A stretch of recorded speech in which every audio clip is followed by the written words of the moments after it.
Assalamualaikum warahmatullahi wabarakatuh. Selamat siang dan semoga mahasiswa dimanapun berada sehat selalu. Pada siang hari ini mata kuliah Prophetic Leadership atau kepemimpinan kenabian akan membahas satu tema yang kita angkat, bagaimana sistem politik Islam pada zaman Rasulullah SAW. Teman-teman atau para mahasiswa dimanapun berada, tema politik pada zaman Rasulullah ini saya angkat sebagai hasanah keilmuan yang nanti kita bisa diskusikan di ruang tatap muka. Tetapi karena beberapa hal dan juga kondisi yang tidak memungkinkan, kita adakan diskusi nanti via Zoom ataupun via kuliah daring lainnya. Saya akan menjelaskan untuk bahan diskusi kita bagaimana peranan Rasulullah yang sangat kuat dan juga memiliki branding yang sangat baik, tidak hanya di mata para sahabat, tetapi juga bagaimana Rasulullah sangat dihormati dan juga disegani di kalangan Arab pada saat itu.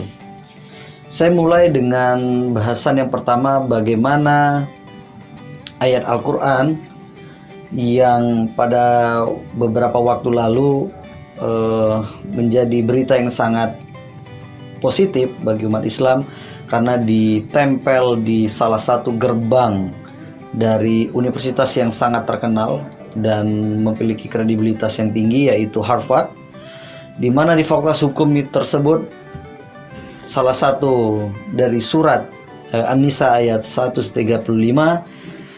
dipajang sebagai pengingat bagi siapapun itu yang akan masuk di sivitas akademia yang ada di Harvard, dengan kata-kata terbaik setelah diwawancarai menurut para akademisi yang ada di Harvard, bahwa ini adalah kata-kata terbaik tentang suatu keadilan.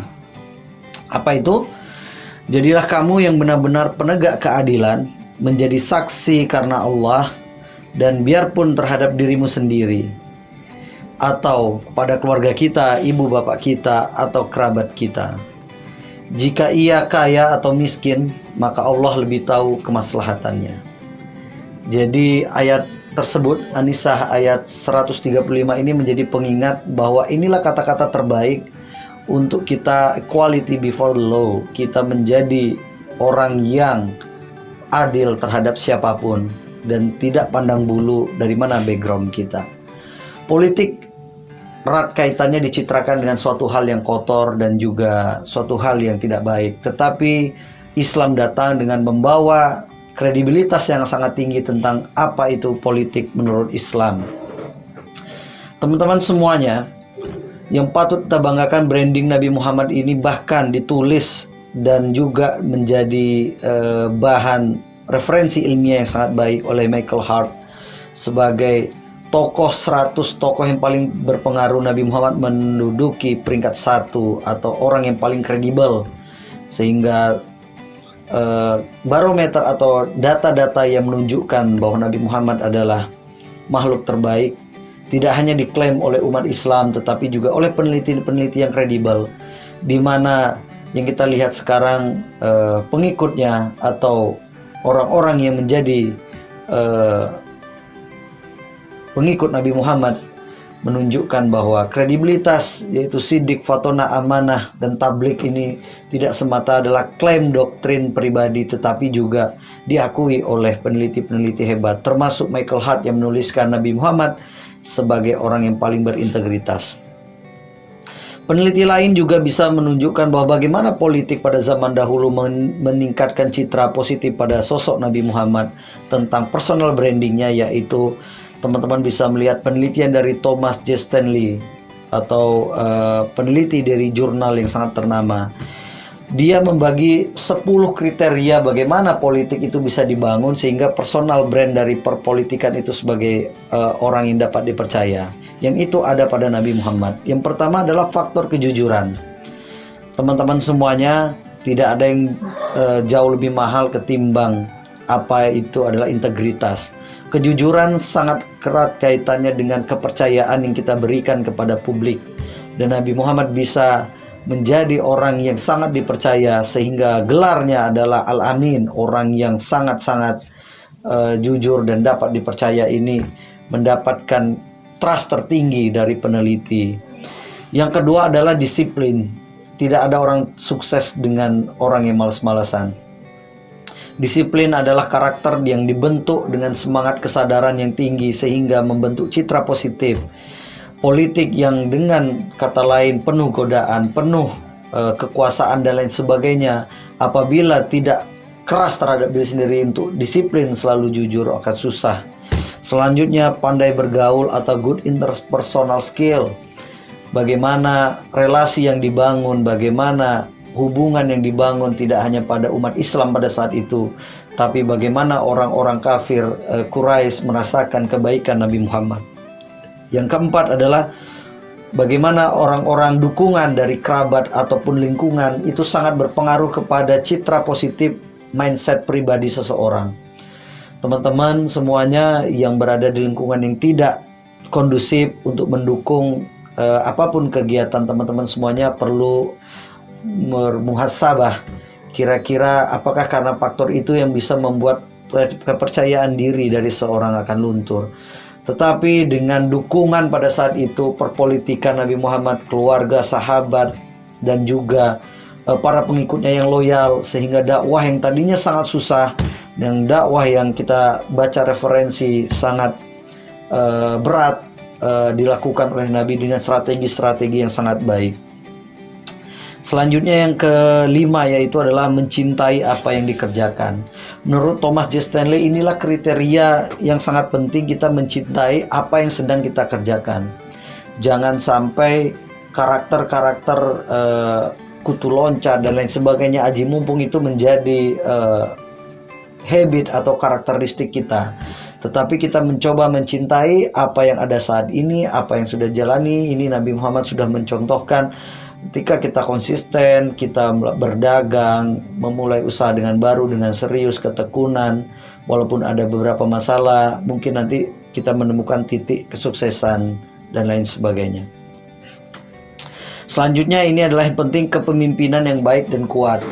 Decision making, problem solving penting dimiliki oleh jiwa seorang pemimpin.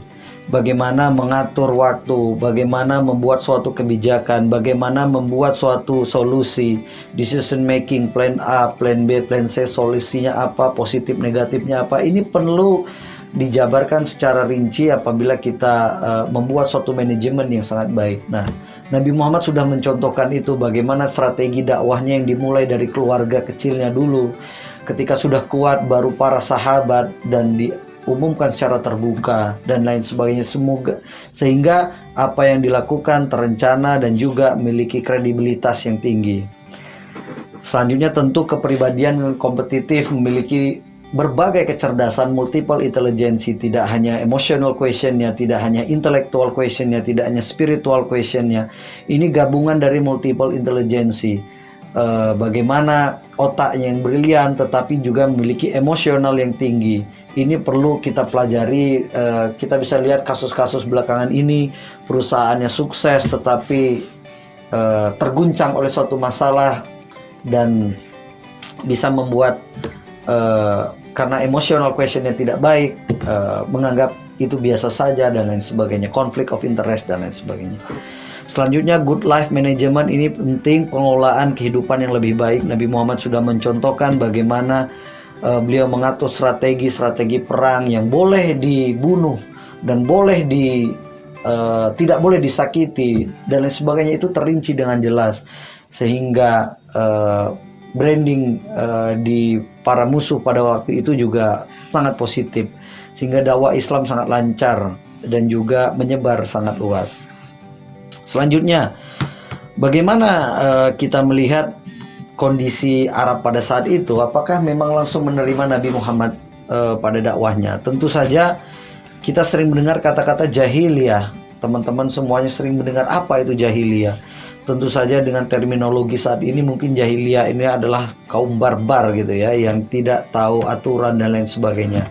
Tetapi pada saat itu memang kaum jahiliyah ini adalah kaum yang menyembah pada berhala-berhala, yang sangat senang dengan kasta dan sangat senang dengan hal-hal yang berbau mistis, sehingga ada suatu hal yang baru atau disruption era pada saat ini. Mungkin Nabi Muhammad dulu dianggap disruption era karena mengganggu peradaban yang sudah sustainable, sehingga membuat para jamaah atau kaum pada suatu tempat itu terasa terganggu atas kehadiran Nabi Muhammad.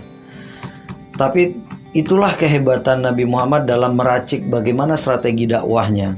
Nah, dari sosioekonomi dibangunlah suatu pasar yang kuat, di masjid sebagai pondasi keagamaan yang kuat, dan juga sebagai pusat ekonomi dan moral, dan juga menjadikan branding ini semakin kuat.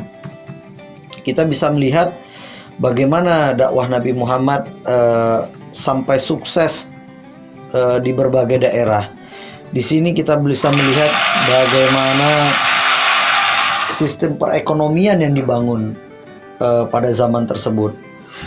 Umat Islam patut berbangga ya pada saat ini bisa melihat para milioner-milioner pada zaman Covid tersebut ini, saudagar-saudagar Muslim, CEO Wardah misalnya menyumbangkan harta dan lain sebagainya. Ini tentu menjadi hal yang positif dan terinspirasi. Umat Islam harus menjadi kaya sehingga bisa membantu atau memberikan zakat dan infaknya sebaik-baiknya.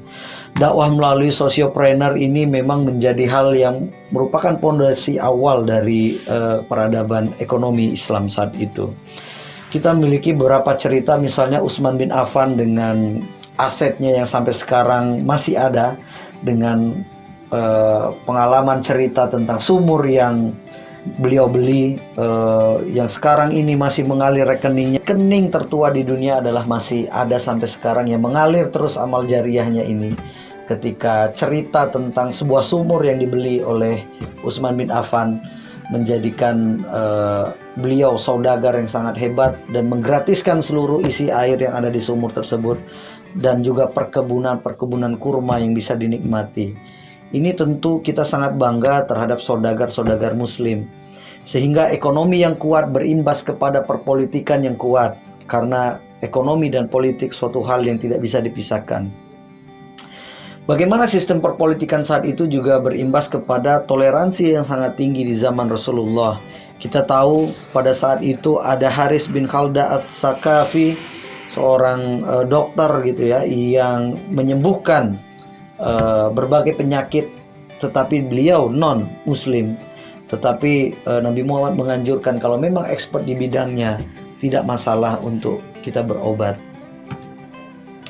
Konsep toleransi dibangun oleh Nabi Muhammad ini memang menjadikan pondasi Islam sangat kuat, karena kenyamanan dalam beragama, kenyamanan dalam bermasyarakat tidak hanya dirasakan oleh umat Islam pada saat itu, tetapi juga dirasakan oleh semuanya.